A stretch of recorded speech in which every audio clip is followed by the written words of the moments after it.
De ben segur que aquest Nadal han rebut poques postals de Nadal. Les xarxes socials i les aplicacions han substituït l'art de dibuixar i escriure els millors desitjos.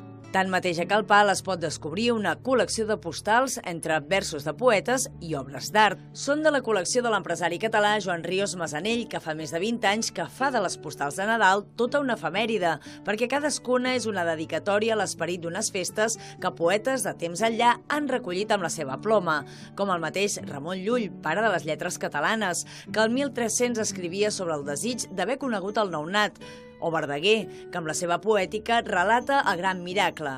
Josep Pla parla del viatge dels Tres Reis i una inspiració divina que els fa dirigir a Jerusalem.